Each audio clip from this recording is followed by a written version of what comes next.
Okay, good morning class. So karong buntaga mag-solve ko og problem. Bali example ni nga problem on how to calculate pooled standard deviation. So ako gini siyang gi-solve class because last time we lack time no patapos na ang atong time and then also ang akong PowerPoint dili klaro adto nga time. So here is an example. Glucose levels are routinely monitored in patients suffering from diabetes. The glucose concentration in a patient with mildly elevated glucose levels were determined in different months by spectrophotometric analytical method. The patient was placed on a low sugar diet to reduce the glucose levels. The following results obtained during a study to determine the effectiveness of the diet. Calculate a pooled estimate of the standard deviation for the method. So kaning nga problem demonstrating or illustrating sa usa ka patient nga diabetic no. So gimonitor ang iyahang sugar level in 4 months. Gi-expose ni siya og low sugar diet and then to determine the effectiveness of the diet. So sa kada month from month 1 up to month 4 gisamplingan siya og blood and then gi-analyze ang concentration sa glucose in milligram per liter sa iyahang blood. For month 1 there are 7 measurements and the following are the results no of the determination. So kani nga mga value diri mao ni siya ang na-calculate nga concentration sa glucose level sa blood sa patient in month 1. They collected or there are 7 measurements gathered no or collected. And the average of the glucose concentration for this month is 1,100.2. Sa month 2, there are 5 results.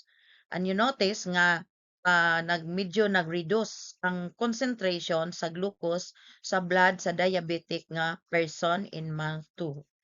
So the average of the glucose concentration of the diabetic person in month 2 is 996.2. In month 3, there are also 5 measurements and the average is 798.2 milligram glucose per liter.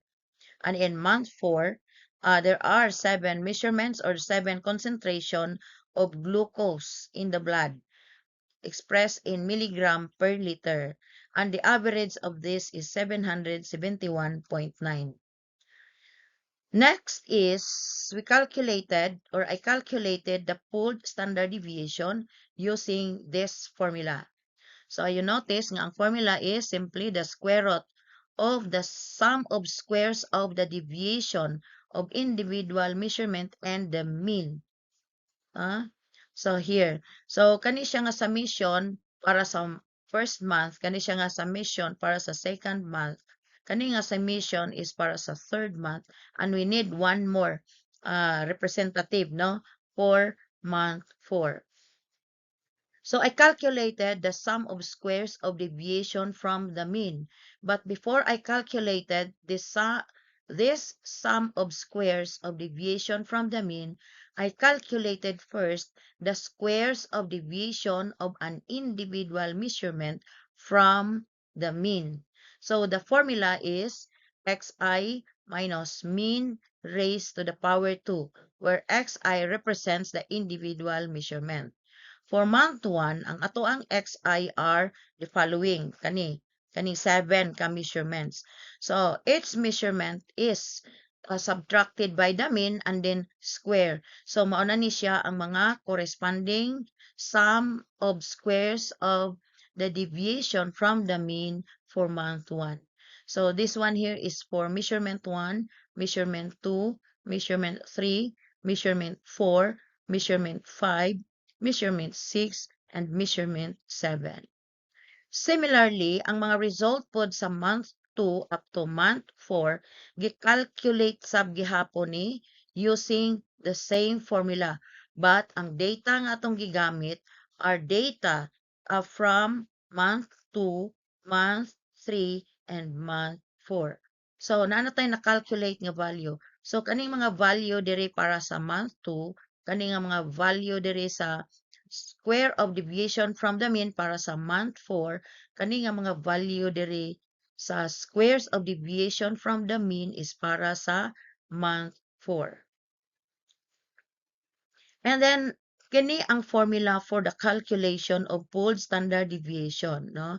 So this summation here is the summation of sum of squares of deviation from the mean during month 1.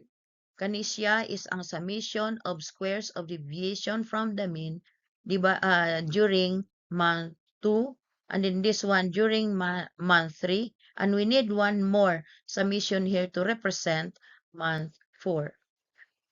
So, next is, para ma-solve ang pooled standard deviation, gi-calculate dayon ang sum sa tanan nga mga sum of squares of deviation from the mean for the month of month 1 up to month 4.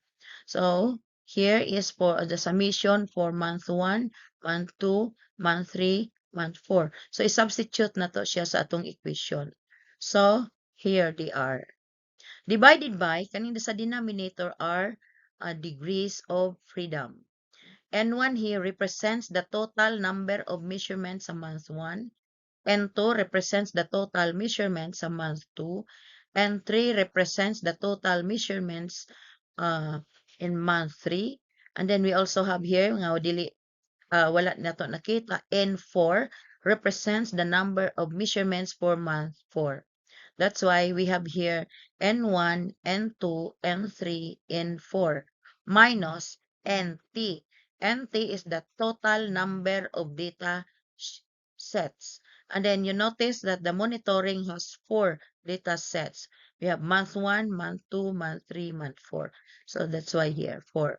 Now if we are going to simplify this, the result is this, no? Ang numerator is 6,907.89. Ang denominator is 24 minus 4, and that is equal to 20. Now, if we simplify this, the answer is 18.58 milligram glucose per liter. But take note that ang mga collected or ang mga gathered data are expressed in whole number. That's why we have to round off our calculated pooled standard deviation and round off this to a whole number. So the calculated pooled standard deviation now is 19 milligram per liter. So thank you for listening, and God bless.